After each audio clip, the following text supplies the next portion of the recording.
ನಮಸ್ಕಾರ. ನಾನು ಹೆಚ್ಚು ಮಾತನಾಡೋದಕ್ಕಿಂತ ಹಿರೇಮಠರವರಿಗೆ ಅವರ ಅನುಭವಗಳನ್ನು, ಅವರ ಚಟುವಟಿಕೆಗಳನ್ನು ಹೆಚ್ಚು ಹೇಳಲಿಕ್ಕೆ ಅವಕಾಶ ಕೊಡ್ತೇನೆ.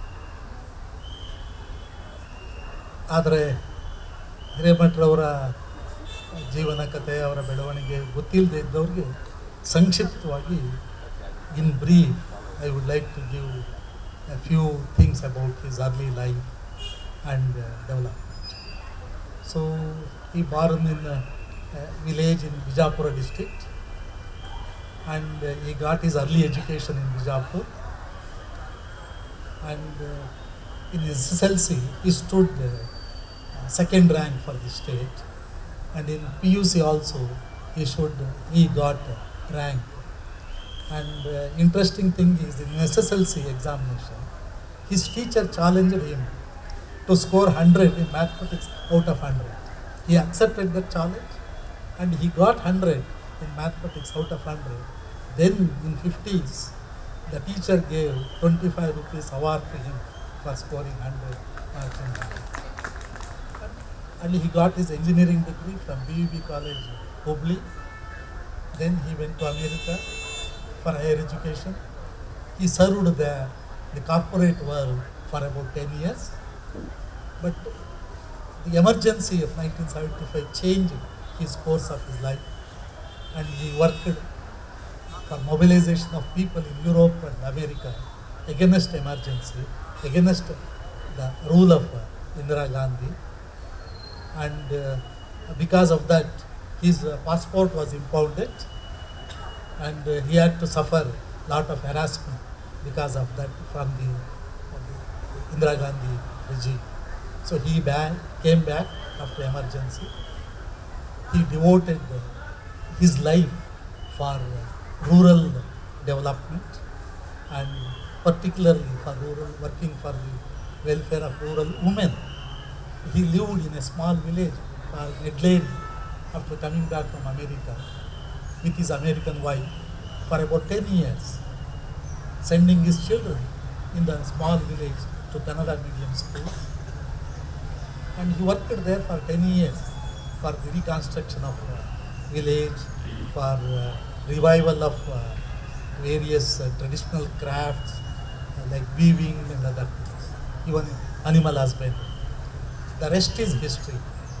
His public interest litigations about Harihara polyfiber things, then his fighting against illegal mining, not only in Karnataka. He had a big success in fighting against political mafia in Bastar, the former Madhya Pradesh region, against forest mafia there. So with few introductory remarks, I would like to ask you, sir, explain briefly your childhood and your education background in brief. Well, if I can say briefly, it was a wonderful childhood where there was a real sense of community. People doing different occupations. It was on the outskirts of Bijapur. It was like almost a village. And there, the kind of mutual feelings, affection and things we had, that really made me value community as a whole, as more than anything else. But poverty, in some ways it is an adversity, but it is also a boon. Because I came from a poor background, was not sure of going to the college. While in high school, I did all these Hindi exams, from beginning Prathamik to Rashtrabhasha Visharad, in the expectation that if I don't go to college, I had enough of Hindi things that I can pay Hindi fees. So all in all, the playthings, the kind of affection and thing, that was really what shaped my future life and relationship with friends, relationship with society as a whole. And how poverty affected his education and his life? and his mother earned a livelihood as a daily wage worker, and his father fought against corruption in the village, and he had to suffer a lot because of that. From that background, he has come, and I think that stood firmly for your future development, future corruption, fighting against Very corruption and much. other things. The fighting spirit and the enduring spirit to take any challenge on, head on, and deal with it in a confident, responsible, and polite way. As Guru Charanadas said, take your work seriously, but don't take yourself seriously. So life must be an enjoyment, a fulfillment, and you should get a sense of satisfaction. These were the qualities that I acquired in childhood and in the poverty background that I grew up. So his idea of development, welfare, reconstruction, these things were very much influenced by a British economist, E.M. Schumacher, and his work, Small is Beautiful, Economics, as if people matter.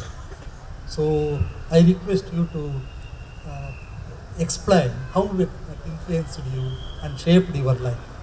Yeah, to put it briefly in context, I had a great desire to work in the rural areas because my father came from a small village in what was then Dharwad district, now in Gadag. It's called Belavanki in Rohna Taluka. So I knew the kind of problems of health, problems of education, and drinking water, so on and so forth. I felt that that is where the greatest challenge is. Because as he has said, academically I did well. And one of the things when we were doing our master's degree in operations research in the United States, we were all saying that we want challenging job. Rest of it, money and everything will come along with it. And during those 10 years, as much as I enjoyed the challenges, as much I enjoyed the success, but my heart was very much in India. So that took me to some activists from IIT Bombay who were working in the villages. And what was the motivation, what they were doing and why. And that time they asked me casually, what do you want to do? I said, I'm a mechanical engineer. I have done Masters in Operations Research and I'm going to do MBA in the evening because companies pay for it.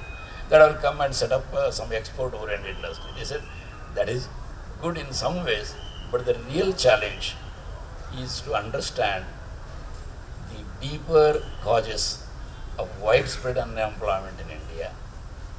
And in spite of the government, paying so much for the education, most people don't look back that the society helps you and you should do something back. And he had talked about technology, how the society should do what kind of technology, like in a country like India or other developing countries. We need labor-intensive employment, not energy and capital. So those kinds of things that he talked about Buddhist economics. So he went back to, in fact, explained Gandhi's programs in a very lucid, in a very appreciative way in his book. So that book basically changed my life because these IIT friends who were working, they had given me an article called Unemployment Problem in India, and that took me to correspond with him. And as soon as he said, I'm delighted that you are going back to India, and that too in rural areas that you are interested. And if you have liked that article so much, my book has come recently, and if you are interested, I will send you. And I immediately replied back, needless to say, and that was Small is Beautiful.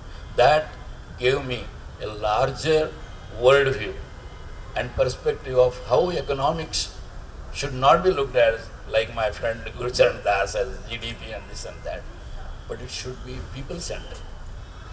The Small is Beautiful, the subtitle is Economics as if people matter. I think ಇಲ್ಲಿರೋರೆಲ್ಲರಿಗೂ ಕೂಡ ಹಿರೇಮಠರು ಅಂದ ತಕ್ಷಣ ಭ್ರಷ್ಟಾಚಾರದ ವಿರುದ್ಧದ ಹೋರಾಟದ ಬಗ್ಗೆ ಪತ್ರಿಕೆಗಳಲ್ಲಿ ಓದಿರುವಂಥ ಸಾಧ್ಯತೆ ಇರುತ್ತೆ. ಹಾಗಾಗಿ ಸ್ವಲ್ಪ ವಿವರವಾಗಿ ಅಕ್ರಮ ಗಣಿಗಾರಿಕೆ ವಿರುದ್ಧ ನೀವು ಮಾಡಿದಂಥ ಹೋರಾಟ ಮತ್ತು ಅನೇಕ ಅಪರಾಧಿಗಳನ್ನು ಜೈಲಿಗೆ ಕಳಿಸಿದ್ದು, ಹೇಗೆ ಅಂಥ ದೊಡ್ಡ ಮಾಫಿಯಾದ ವಿರುದ್ಧ ಕರ್ನಾಟಕ ಸರ್ಕಾರವನ್ನೇ ನಿಯಂತ್ರಿಸ್ತಾ ಇದ್ದಂಥ ಒಂದು ಮಾಫಿಯಾನ ವಿರುದ್ಧ ಹೋರಾಟ ಮಾಡಿ, ನ್ಯಾಯಾಲಯದಲ್ಲಿ ಹೋರಾಟ ಮಾಡಿ ಅವ್ರನ್ನ ಜೈಲಿಗೆ ಕಳಿಸ್ಲಿಕ್ಕೆ ಹೇಗೆ ಸಾಧ್ಯ ಆಯಿತು ಹಾಗೆ ಅನ್ನೋದನ್ನು ಸ್ವಲ್ಪ ವಿವರವಾಗಿಯೇ ನೀಡಬೇಕು ಅಂತ ಹೇಳ್ತೇನೆ. ಎಷ್ಟೋ ಸಲ ನನಗೆ ತುಂಬ ಆಶ್ಚರ್ಯ ಅನ್ನಿಸ್ತದೆ, ಆ ಕೆಲಸದ ಬಗ್ಗೆ ಇಷ್ಟೊಂದು ವೈಡ್ ಸ್ಪ್ರೆಡ್ ಇಂಟ್ರೆಸ್ಟು ಇಷ್ಟೊಂದು ಮಾಧ್ಯಮದೊಳಗೆ ಮಾಡಿದ್ದು ನೋಡಿ. ಯಾಕೆಂದರೆ ನಾವು ಮೊದಲಿನಿಂದಲೂ ಏನು ಮಾಡಿದ್ದೇವೆ, ನೀವು ರೂರಲ್ ಡೆವಲಪ್ಮೆಂಟ್ ಬಗ್ಗೆ ಹೇಳಿದ್ರಿ, ಸೇಮ್ ಏರಿಯಾದೊಳಗೆ 21 village cluster where we are working, 11 villages were on the bank of Tungabhadra river. They were very badly affected by the pollution caused by rare polyfibers. And people were very angry with them that this Ganga Snana, Tunga Pana, that was a saying, bath in Ganges is as holy as the sweet waters of Tungabhadra, but it was all polluted very badly. And they wanted to do something. And their idea was that you should become their leader and solve this problem for them. I said, look here. What I have learned from our freedom movement, what I have learned from Gandhi and Ambedkar, is that we, the common people, are the masters of democracy. We are the sovereign in the constitution. And we decide who should govern our things, and we give them only our power for limited time to work within the constitutional framework and do, good for the people. But what they are doing is absolutely in the other direction, and we need to do something. So I said, you should be ready. And they were ready, and we utilized Gandhi's ideas of, number one is, this real Swaraj will not come by acquisition of power by the few, but by the capacity of many to resist when the power is abused. This is what he said in Young India in 1921, when he basically waged a war against British Empire, who were very boastful that sun never sets there. And you know what all happened. So this uncommon strength among the common people, through training in non-violent direct action, through satyagrahas, that to me was the engine for our movement. And as far as people in the society were concerned, be that Dr. Shivaram Karanth, with whom we work most closely, and he's, related to us extremely well and came for every program and supported in every way.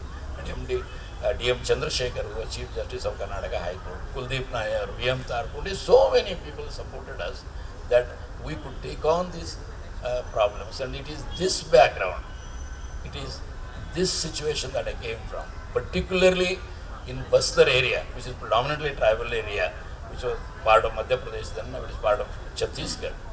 There, the timber mafia was made life of tribals very difficult, and the unholy alliance between the bureaucrats, like IFS officers, IAS officers, and politicians. And mind you, they were not just other caste politicians, they were tribals because it is a scheduled area. And these timber merchants, they had made life most difficult for them, and they were destroying forests like nobody's business. So the collector of that district, which was a big district, Bastar district, he sent for me because you and Shivaram Karanth have done very successful things. Why don't you help us by filing a case in the Supreme Court? And it was that PIL which basically led to 3-year ban on felling of trees. So illegal mining, everything was out. And CBI inquiry, but before CBI inquiry, Lokayukta was asked to make an inquiry and submit reports, 2 reports, just like what happened here in illegal mining. So, and Justice J.S. Verma was most supportive of it. So it is this background that basically made me feel, when I heard from local people in Bellary that this has become a great menace and is a great threat to everybody, and that if you come here, they are great killers. That was the word that they were using, Kolegadakaru. And I felt that if you could take on a dictator like Indira Gandhi, who was Nehru's daughter, and could subvert our constitution and impose these things, he's a small-time criminal. And if we, who are the sovereign and the masters, cannot deal with these small-time criminals in a systematic planned way. I always tell the story of Ajji's story that you go cross 7 seas, go to the hillock, go to the cave, go to the caves, and see how that is how the Rakshas, demon standing in front of you can be controlled. So this was the way that we had learned, and for me it was very simple because we started working with scheduled caste, scheduled tribe, the landless laborers in there, with emphasis on women, as you have said, in this area. So which is our mode of doing. And poorest people are the best people. And if you can see, I think in this session, Rajiv Sardesai book 2024. It is the common people of this country when the Prime Minister and everybody was saying up ki par, 400 ke par, and they could not even make a simple majority which they had crossed both in 2014 and 19. So we should believe in the power of the people, and only when they are ready to fight, we work with them and we take the great powers that the Constitution has given. During Constituent Assembly debates, when Ambedkar was asked, what is the most important article? He said Article 32. It is under that we went to the Supreme Court. And as you said, Supreme Court was most supportive, and Justice Santosh Hegde's excellent report on illegal mining in Karnataka is a basis, and we have been expert in terms of getting documents, as some of you may have seen the television debate with the Deputy Chief Minister of Karnataka, D.K. Shivakumar and me. So we basically, we're believing in Constitution, we're believing that these are small time criminals who don't belong in civil society, they belong in the jails. And today, thanks to Supreme Court and a pilot study we did, 25,000 crores rupees Supreme Court has set aside for the restoration of environment on one hand and for the human development, that is health, education and livelihood other people. So in other words, the Constitution and stalwarts like Gandhi and Ambedkar and all have been our great inspirations. I see, as we talked about our poet laureate Kuvempu, we all have that capacity. Nobody is higher, nobody is lower. In a poetic, immense way that he explains, like Yava Janmada Maitri, E Janmada. Same thing with our villagers, same thing with our urban people in Ranavennur, in Dharwad district, in Bangalore and in Delhi.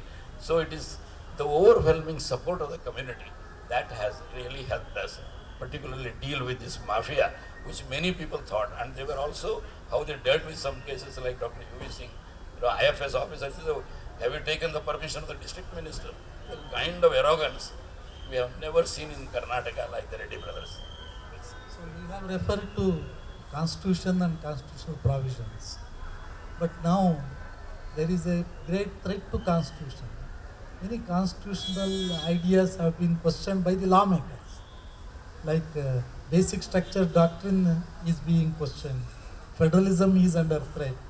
So in this background, please explain how to protect our constitutional values and Ambedkar's contribution of building a great constitution. I think it is an extremely vital and important question. Like we had a declared emergency. Using the Constitution, Mrs. Gandhi declared emergency, and that lasted for 18 months. But undeclared emergency, from 2014 to this, has been something we have never seen. And what I have in my hand is a small booklet of 28 pages. It's called People Charge Sheet Against Modi Shah government. What you have talked about, assault on our constitution, assault on our secularism, assault on the fundamental rights of this country. People like Tirthumde, people like Chan Swami, people like Sai Baba, who have devoted their lives for the betterment of this country and for the most deprived people, have been used that draconian thing, UAPA. So this particular thing is, in my mind, 20 times worse than the declared emergency. And we really have to see the kind of long-term great damage it has done. So I think what you are saying, sir, if you go back to the emergency time, the great case is called ADM Jabalpur versus Krishnakant Shukla. That was that you can be deprived of your liberty. You don't have to be given reason to put you in prison. And the Day, who was that time Attorney General, was saying that even if you are killed, you are no recourse to law. So we have seen that kind of thing. This is being done in a very manipulative, very effective way. The way the media is manipulated. If you see the latest caravan, and if you see the this horrendous corruption issue of Adani, how this government is protecting them. Because in the parliament, which is the greatest debate place, opposition asks, what is the relationship between Prime Minister Narendra Modi and Adani? 2 hours he gives an answer, and nowhere the Adani's name is mentioned and all that. And people, MLAs and other representatives are asking him to visit Manipur, where the violence is going on. He has no courtesy, no concern to go there. So friends, these years have been most trying times. And this was a small attempt, which again Professor Chandrashekhara had done in Kannada and was very widely received. I took a lot of initiative to do it in English all over the country on behalf of Citizens for Democracy, which Jayaprakash Narayan incidentally had established in 1974. And people like Justice Chagla, who was the Chief Justice of Bombay High Court, and Professor B.V. John of Kerala, and Justice Tarkunde, who is the, founder of civil liberties, personal liberties in this country, and then Kuldeep Nair. They have been the illustrious presidents, and I am the current president of this. I thought that we must do as they had done in the emergency. And believe it or not, while they were talking about 400 ke par and all that, most of us who were in touch with people, in the pulse of the people, that they will definitely slide below the simple majority. And that is what happened. And that is what Rajiv Sarkar says, 2024, right in this fall, I think you will be hearing. So we have to be ready, and we have to face in every possible way. The Supreme Court of India, in taking the issues to the people like we did from Basavakalyan to Bengaluru on the issues of farmers. Incidentally, 3 satyagrahas I feel most important. One is the 1927 Mahad Satyagraha of Dr. B.R. Ambedkar. It is not just drinking water from that tank which was the taboo, but it is burning Manusmruti. As the previous session talked about, the worst evil that we have given to the world is the caste system. And 1930, Gandhi's Salt Satyagraha was made Man of the Year by Time magazine, and in the last millennium, he's been a great person. And recent farmers Satyagraha in our own lifetime. So this culture, this society is a very, unusual thing. I have experienced that in this life. That is what has given me the greatest satisfaction. I think we should have faith in them, and we should derive inspiration from them. We should not only restore our constitution, but restore our composite culture, secularism, but we should restore all the great damage, including federalism, about which you have written a book. So we all should be ready. This is what 1942, do or die. Madu athva Madi, that Gandhiji has given. He says not 1, 2, but billions of Indians who deal with unemployment, who deal with untouchability, who will deal, burning problems of the country are needed. So I think we should have that spirit, and this country can give a civilizational alternative to the world, is what I believe in from my experience of last 8 decades. I think we are running out of time. Let me make one point. Set one point. Sir, please. Friend, we claim to be the largest democracy in the world. But democracy, by whom, for whom, well, for the people of India, he and many other people in India like this work together, and that's what we need. Democracy for the people, not of the people and by the people. That's it. For the people is missing. Thank you. Very much. So it must be just like economics as if people matter. So comprehensive political, economic, social and cultural democracy. And we need a long-term cultural movement in this country to counter effectively against the retrograde and dangerous policies of RSS. We have to be extremely aware and careful. Last question. Is India safe in the hands of the present political dispensation at the same time? I think it is in the most dangerous phase that we are passing through. But does it mean there are any alternatives like Congress? Just like this person is protecting or safeguarding Adani, they protected Quattrochi from Italy, and the way they abused CBI and all that. So as some of the speakers have said, that there is a great basic need in this country to create a new culture of politics, new politics, just like Gandhi did in this country.